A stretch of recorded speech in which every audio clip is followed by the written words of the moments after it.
왜 나에게만 이런 일이 생기는 걸까? 나는 그저 성실하게 살았을 뿐인데 당신도 그런 생각을 해본 적이 있지 않으신가요? 세상에는 수많은 일이 일어납니다. 아무런 이유 없이 복이 오는 듯한 사람도 있고 아무리 애써도 끝없이 시련이 찾아오는 사람도 있습니다. 그래서 사람들은 묻습니다. 세상은 정말 공평한가? 그러나 부처님은 말씀하셨습니다. 과보는 반드시 있다. 인연은 반드시 있는다. 모든 일은 인과의 씨앗에서 비롯되고 그 씨앗은 시간이 지나 반드시 열매를 맺습니다. 우리가 보지 못했을 뿐입니다.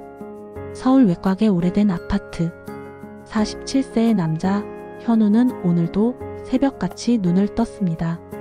아내는 이미 나가고 없었고 식탁 위엔 메모 한 장이 남겨져 있었습니다. 냉장고에 반찬 있으니 데워 드세요.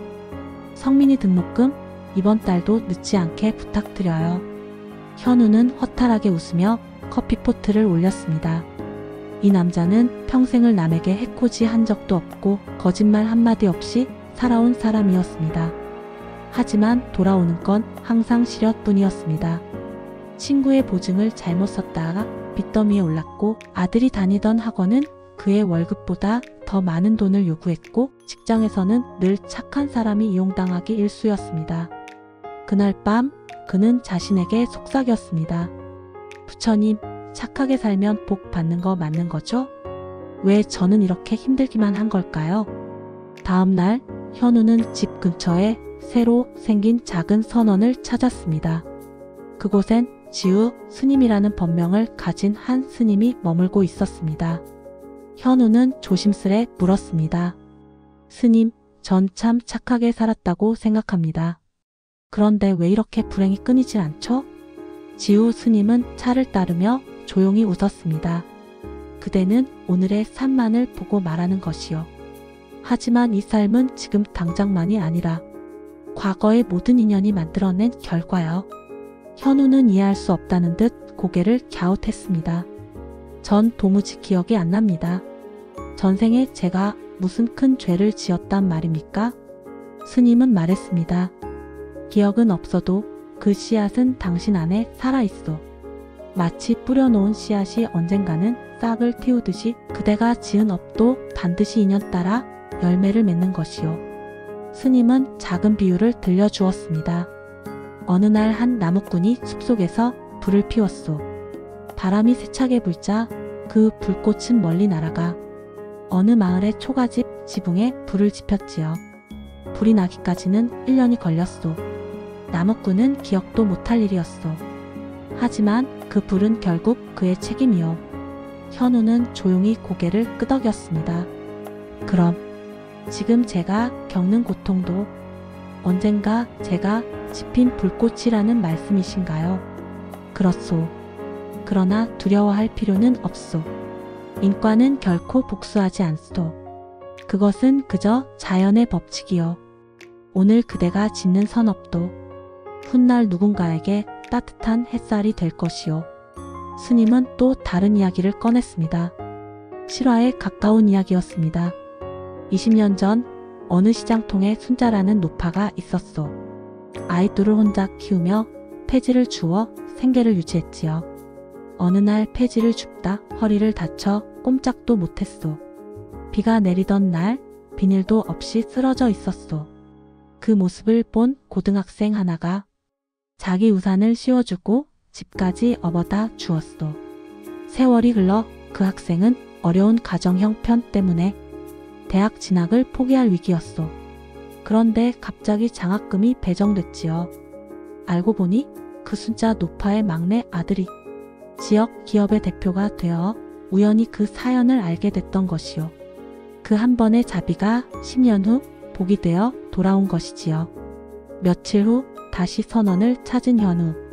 그는 지난 대화 이후 생각이 많아졌습니다. 불공을 들이거나 절에 가본 적 없는 그였지만 무언가 삶의 전환점이 필요하다는 것을 느끼고 있었습니다. 그는 스님께 조심스레 말했습니다.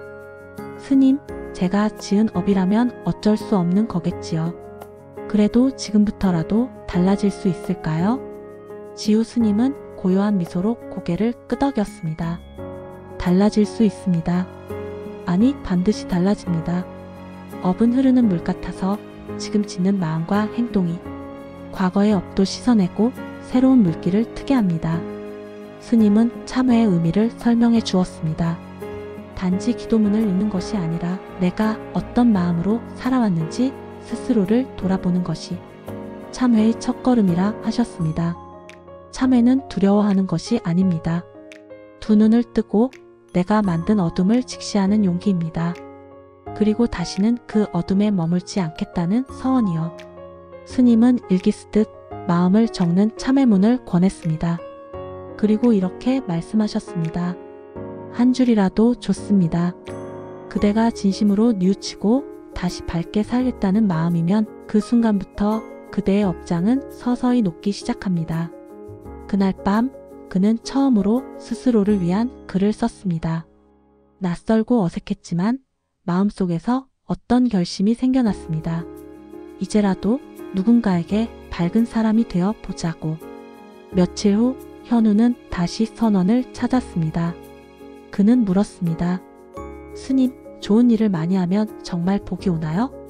그런데 제가 베푼 적이 별로 없어서 이 나이에 늦은 건 아닐까요? 스님은 잎사귀 하나를 주어 그에게 건넸습니다. 복은 거창한 것이 아닙니다.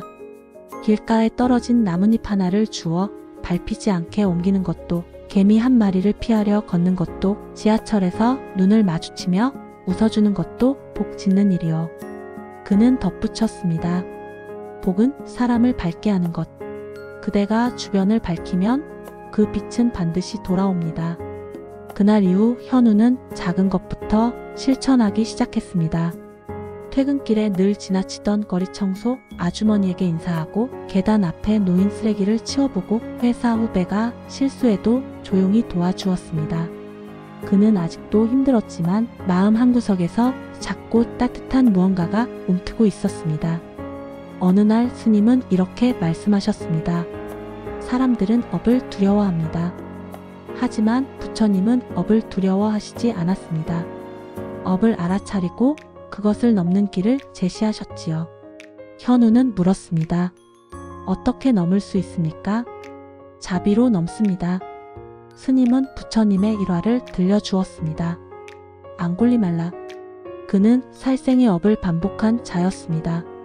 살해한 사람의 손가락으로 염주를 만든 그를 사람들은 살인마라 불렀습니다.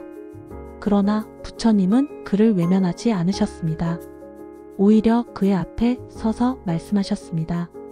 앙굴리말라야, 이리 오너라. 그는 칼을 들고 부처님에게 다가갔습니다. 그러나 이상하게도 그 어떤 발걸음도 부처님에게 닿지 않았습니다. 그대는 섰고 나는 멈추었다. 나는 업의 고리를 끊었고 그대는 여전히 업을 따르고 있구나. 그 말에 앙굴리말라는 무너졌고 그날부터 그는 자비를 베푸는 수행자가 되었습니다. 시간이 흐르며 현우의 삶에도 작은 변화들이 찾아왔습니다. 늘 무심하던 회사 상사가 요즘 얼굴이 좋아 보이네요. 라고 말을 걸었고 아들이 어느 날 밤 이렇게 말했습니다. 아빠, 요즘 왜 그렇게 다정하세요? 왠지 좋아요.